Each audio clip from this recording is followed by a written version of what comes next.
안녕하세요, 김알파카입니다. 이번 시간에는 펀 스티치, 코랄 스티치를 할 거예요. 많이 어렵지 않으니까 차근차근 따라해보세요. 먼저 펀 스티치부터 시작하겠습니다. 방법은 아주 간단해요. 3개의 스트레이트 스티치를 도안처럼 배열하면 됩니다. 가운데 일자로 하나 수놓으세요.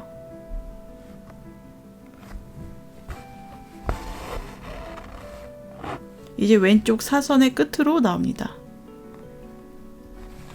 중심선에 있는 첫 스티치 바늘구멍으로 넣으세요.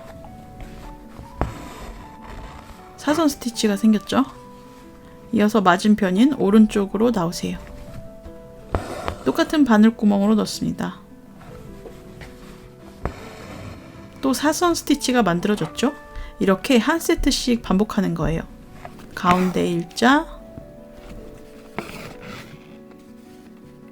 왼쪽에 사선 하나,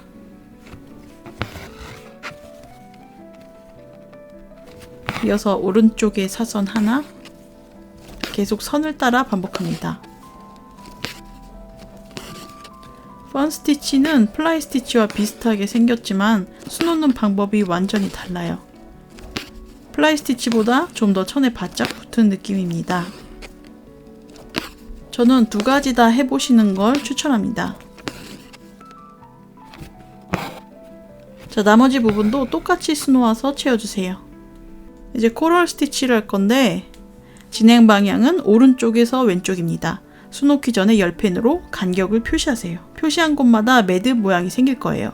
간격은 5mm로 했는데 그것보다 더 촘촘해도 됩니다.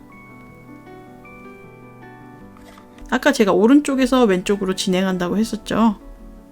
그래서 바늘을 선의 오른쪽 끝에서 빼냅니다.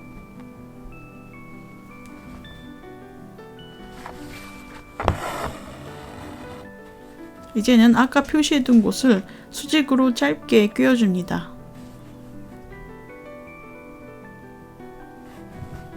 이 상태에서 실을 바늘 위아래로 감아주세요.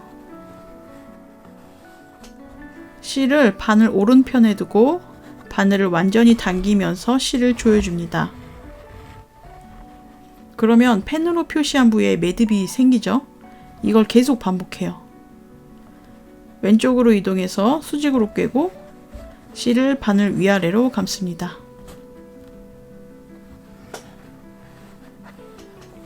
그리고 바늘을 끝까지 당겨주세요. 또다시 왼쪽으로 이동해 똑같이 수놓습니다.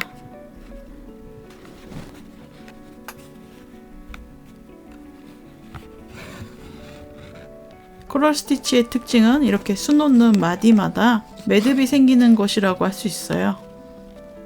매듭의 간격을 바꾸고 싶다면 화면에 보이는 것보다 더 촘촘하게 표시합니다.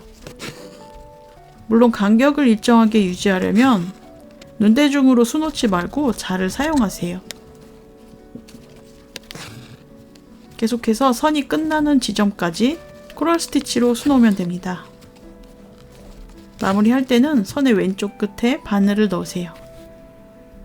코랄 스티치가 완성되었습니다.